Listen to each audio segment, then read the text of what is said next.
ठीक नहीं है बात का तू है। देखो बेटा खुला वो वीडियो बनाओ रुक जाओ सब जा रहा हो सब जा रहा हो रुक जाओ हटा देता है डंडा ले तो कैसे तो भाई डंडा हेलमेट लगा के कार्टून बने हुए तू खुद परेशान है भैया। नमस्कार दोस्तों, एक बार फिर से आपका स्वागत है हमारे Hindi news channel news 555 days में। दोस्तों अभी आपने देखा कि पूरे देश में लोकतंत्र का महापर्व चुनाव था और जिसके 7वें चरण की समाप्ति 1 जून को हो गई। इसी के साथ देश के सारे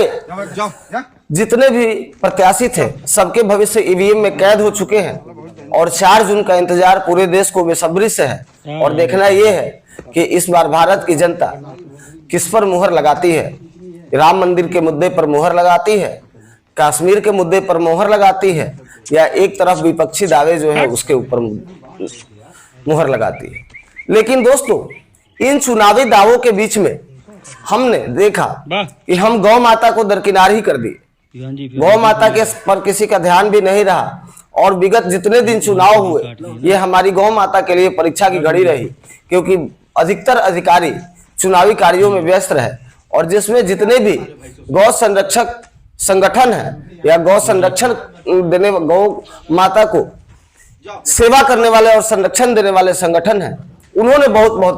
महत्वपूर्ण भूमिका निभाई और इनके सारे कार्यकर्ता एड़ी चोटी एक करके तहसील स्तर और ग्रामीण स्तर पर जाकर और गौशालाओं में इन्होंने अपनी सेवा दी है और इसके लिए हम इनको साधुवाद भी देते हैं और ये धन्यवाद के पात्र भी हैं। दोस्तों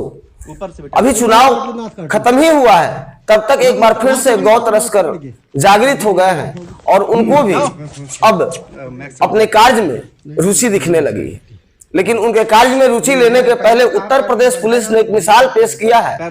और भरपूर डंडे लगाए हैं कुछ गौ तस्करों को और उन पर बहुत मजबूत कानूनी कार्रवाई के साथ गौ तस्करों को एक संदेश दिया है कि उत्तर प्रदेश हो या कहीं भी अब भारत में धीरे धीरे गौ तस्करी नहीं चलेगी। अगर कहीं चल रही है तो उस राज्य के सरकारों के मंशा से चल रही है और वहां के सरकारों उसके मंशा से चल रही है। जिन जिन राज्यों में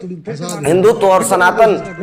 का परचम लहरा रहा है वहां पर गौ तस्करी नहीं चलेगी और ये इसका मिसाल उत्तर प्रदेश पुलिस ने पेश किया है चुनाव के तुरंत बाद। हम आपको घटना की जानकारी विस्तार से दे रहे हैं। दोस्तों आपको बता दें कि 29/5/2024 को थाना क्षेत्र के गोसाईगंज सुल्तानपुर के ग्राम पंचायत श्रवण में स्थित हिंदू अंत्येष्टि स्थल अर्थात श्मशान में ही कसाईयों ने गौ माता का वध करने का एक स्थल बनाना चाहा। और दोस्तों आपको बता दूं कि इसी बीच में लगभग 6 गौ माताओं को, आधा दर्जन गौ माताओं को इस श्मशान में लाकर बांध दिया गया। तब तक वहां पुलिस के किसी करीबी और गुप्त सूचना देने वाले के ने पुलिस को गुप्त सूचना दे दी और जिसके बाद अयोध्या पुलिस के और सुल्तानपुर पुलिस के दोनों के कान खड़े हो गए। जिसके बाद तुरंत मिली सूचना के अनुसार तत्परता व कर्तव्य निर्वहन हेतु चौकी इंचार्ज द्वारिकागंज अमित सिंह, आरक्षी सूर्या त्रिपाठी व अन्य जो कांस्टेबल है वो मौके पर पहुंच गए और गौरक्षकों के पहुंचने के पहले ही वहां पर पुलिस ने अपना काम कर लिया था और गौ माताओं को अपराधियों के चंगुल से छुड़ा लिया था। दोस्तों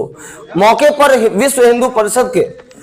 काशी प्रांत गौ रक्षा प्रमुख लल्लू तिवारी उर्फ प्रेम नारायण तिवारी भी मौजूद थे और इन्होंने यहाँ के आंखों देखा हाल हमें बताया और इस घटना में पुलिस के द्वारा किए गए कार्रवाई के लिए उत्तर प्रदेश पुलिस को उन्होंने धन्यवाद किया। दोस्तों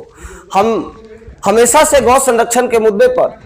अहम मुद्दे की तरह देखते आए हैं और इन मुद्दों को अहम मुद्दे की तरह तुल देते आए हैं और हमारे लिए गौ माता एक माता समान है और गौ माता के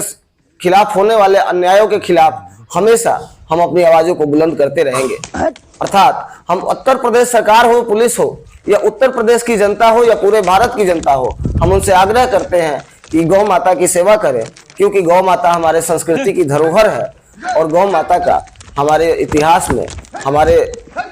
कल्चर में, संस्कृति में एक बहुत ही महत्वपूर्ण रोल है। और देख पुलिस के इस सराहनीय कार्रवाई का हम स्वागत करते हैं। Rakesh Kumar Pandey, news 555 days, Uttar Pradesh, Sultanpur. कुमार पांडे की रिपोर्ट, न्यूज 555 डेज,